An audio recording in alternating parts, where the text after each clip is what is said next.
రాజారావు రాజారావు మోహన్ రాయ్.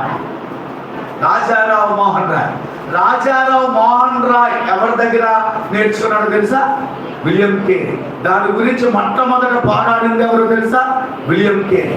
వెళ్ళాడంటే అక్కడ వెళ్తే ఇదేంటని అంటే ఇదంతే, ఇది మా ఆచారం అంతే. ఈ లోపల ఆమెను పడుగ పెట్టేశారంట, నిప్పెట్టేశారంట. వీళ్ళందరూనేమో నృత్యాలు నాట్యాలు చేస్తున్నారంట కేకలతో. ఈయన ఆపటానికి ప్రయత్నం చేశాడు కానీ ఎవ్వరు ఈయన మాట వినలేదు. ఆ రోజు నుంచి సతీ సహగమనం ఆపాలని ఆయన ఎంతో ప్రయత్నం చేశాడు. అది ఎలా సఫలమైందో కూడా నేను ముగించేస్తాను. ఇంకొక 5 నిమిషాలండి. ప్రయత్నం చేశాడు. తర్వాత వచ్చే యంత్రం తెచ్చుకున్న తర్వాత ఈయన ఏం చేశాడంటే ఇక్కడి నుంచి ఒక ప్రాంతం ఈయన వెళ్ళిపోయాడు. ఆ ప్రాంతం పేరు ఏం పేరంటే సెరంపూర్. కలకత్తా ప్రాంతం ఉంటుంది. ఏ ప్రాంతం? సెరంపూర్.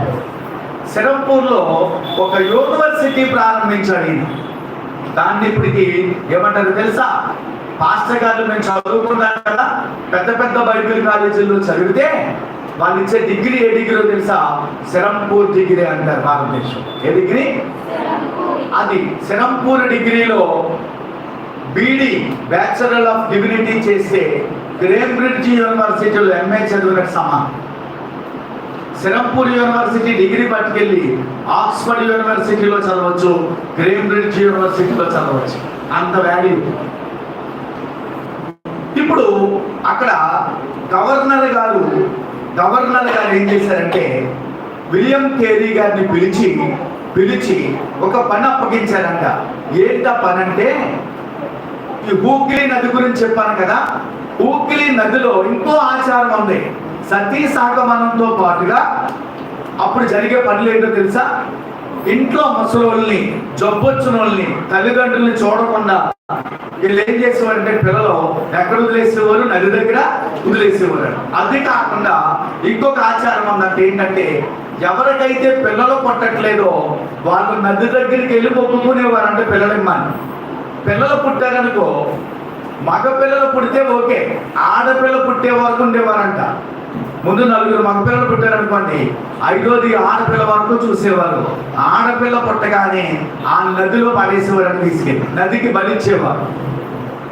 దీని మీద గవర్నర్ ఎవరిని అడిగారు? విలియం కేరీ గారిని రిపోర్ట్ రాయమని అడిగితే ఆయన వెళ్ళి అదంతా అధ్యయనం చేసి రిపోర్టు తయారు చేసి ఆ పిల్లలను బలిచ్చే ఆడపిల్లలను నదిలో విసిరేసే అలవాటుని, సతీ సహగమనాన్ని, ఈ ముసలి తల్లిదండ్రులను జబ్బొచ్చిన వాళ్ళని వదిలిపెట్టే విషయాల్ని నిర్మూలించడానికి తన వంతుగా ప్రయత్నం చేసి గవర్నర్ గారికి రిపోర్ట్ ఇచ్చి సోషల్గా అంటే సంఘంలోనే కాదు, ఎందులోనంటే సమాజంలో కూడా ఎంతో పరిచర్య చేశాడు ఆయన. దేవునికి స్తోత్రం కలుగునుగా. ఆయన చేశాడు సతీ సహగమనాన్ని ఆపించడం. కానీ మన భారతదేశం నమ్మరు కదా, మిషనరీలు అంటే నచ్చదు కదా. అందుకునే రాజారావు మోహన్ రాయ్ పేరు బయటకు వచ్చింది కానీ విలియం కేరీ గారి పేరు బయటికి రాలేదండి. ఇంకా తర్వాత భార్య చనిపోయింది. 1807లో భార్య చనిపోయింది. ఆయన దగ్గర అంటే ఆయన ప్రెస్లో, ప్రింటింగ్ ప్రెస్లో Bengali, Nagari, Marathi, Persia, Arabic, Greek, Hebrew, తర్వాత పంజాబీ, ఒరియా, తెలుగు, కన్నడ, చైనా, బర్మా, ఇన్ని భాషలకు సంబంధించిన ముద్రణ కలిగినటువంటి అచ్చు యంత్రం ఉండేదంట ఆయన దగ్గర. ఆయన ఉద్దేశం ఏంటి? అన్ని భాషల్లో కూడా ఏం తయారు చేయాలా? ఈ మధ్యలో ఇంకో సంఘటన జరిగిందండి. ఆయన ప్రెస్ కూడా కాలిపోయింది. అయినా కూడా ఆయన బాధపడలేదండి. మళ్ళా తిరిగి ప్రారంభించాడు. నేను ముగిస్తున్నాను ఆయన గురించి. చూడండి, 36 సంవత్సరాలు ఉన్నాడు భారతదేశంలో ఆయన. ఎన్ని సంవత్సరాలు? 36 సంవత్సరాల్లో 44 భాషలు నేర్చుకుని, మళ్ళీ రిపీట్ చేస్తున్నాను, 44 భాషలు నేర్చుకుని 40 భాషల్లో, భారతదేశ భాషల్లో బైబిల్ తర్జుమా చేశాడు. చప్పలు కొట్టండి గట్టిగా. తర్వాత మీకు ఎప్పుడైనా ఇంగ్లీష్ డిక్షనరీలు తెలుసు కదా? ఓ పేరు చెప్పండి.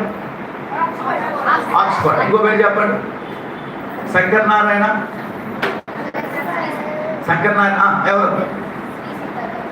CP brown. విన్నారు ఈ పేరు?